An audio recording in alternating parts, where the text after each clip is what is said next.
নবীরা ক্ষমতা এলেন, আল্লাহর নবী ক্ষমতা এসে নিজের ক্ষমতার পরিধি, নিজের বাড়ি ঘরের সৌন্দর্য বাড়ান নাই, নিজের জায়গা জমিন বৃদ্ধি করেন নাই, একটা বিছানা পর্যন্ত ছিল না।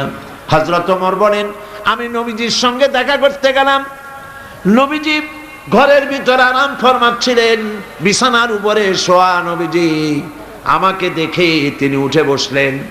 আমি দেখলাম নবীজি দড়ি দিয়ে বোনানো খাটিয়ার উপরে শোয়া ছিলেন, চাদর নাই, তোশক নাই। নবীজি যখন উঠে বসলেন, আমি তাকিয়ে দেখলাম নবীজির পিঠ মোবারকের উপরে দড়ির দাগগুলি কেটে আছে।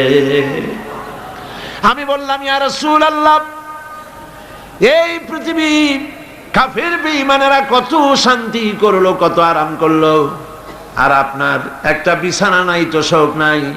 আপনি আমাকে অনুমতি দেন, একটা বিছানা বানায় দিই, একটা তোশক বানায় দিই। নবীজি বললেন, ওমর শোনো, এই পৃথিবীতে শান্তি করার জন্য আমি আসি নাই। আমি যদি বলি ওহদ পাহাড়টাকে যদি নির্দেশ করি, ওহদ পাহাড় আমার জন্য সোনায় পরিণত হয়ে যাবে। আমি পৃথিবীতে মানবতার মুক্তির জন্য এসেছি। খাবার নাই, খাবার নাই। সকলের ঘরে খাবার পৌঁছেছে, নবীজির ঘরে খাবার নাই।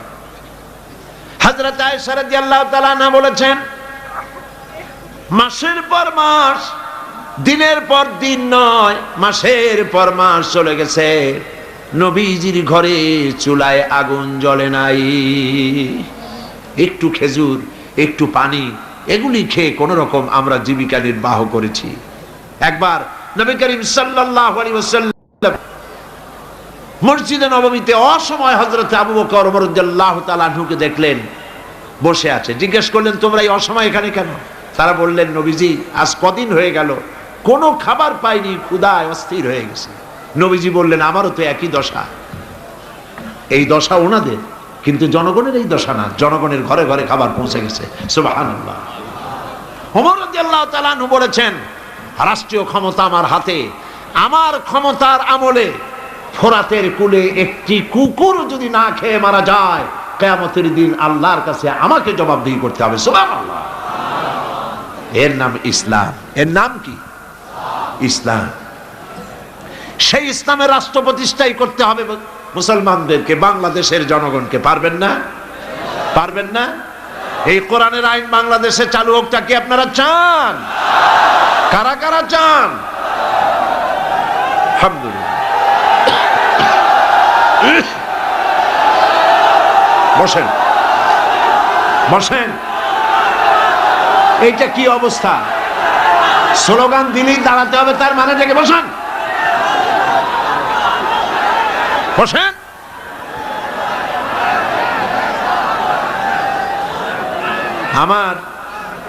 আমার মনে হয় যে আপনারা চান্স খোঁজেন। অনেক সময় বসে থেকে মাজা ব্যথা করে, তো স্লোগানের সুযোগ পাইলেই দাঁড়ায় যান। এইটা না অন্য কিছু? যাক, আলহামদুলিল্লাহ, মাজা আল্লাহ ঠিক রাখুক। কোমর সোজা থাকতে হবে, হাঁটুতে শক্তি থাকতে হবে। যুদ্ধের এখনো অনেক পথ বাকি।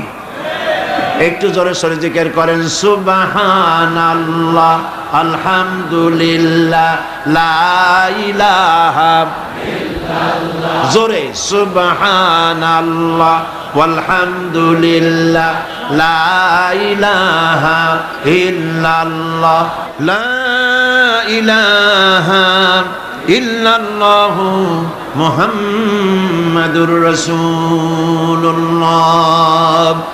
একটা কথা বলে নেই, নিতান্ত নিতান্ত লক্ষ্য করুন, নিতান্ত টয়লেটে যাওয়ার, পেশাব পায়খানার হাজত না হলে কেউ মানুষকে কষ্ট দিয়া বেরোতে চেষ্টা করবেন না। কারণ রাস্তাঘাট, মাঠ সব ভর্তি, যেদিকে যাবেন সেদিকেই মানুষ, আপনি যাবার কোনো পথ পাবেন না। মানুষকে কষ্ট দেওয়া ছাড়া আপনার কোনো রাস্তা নেই।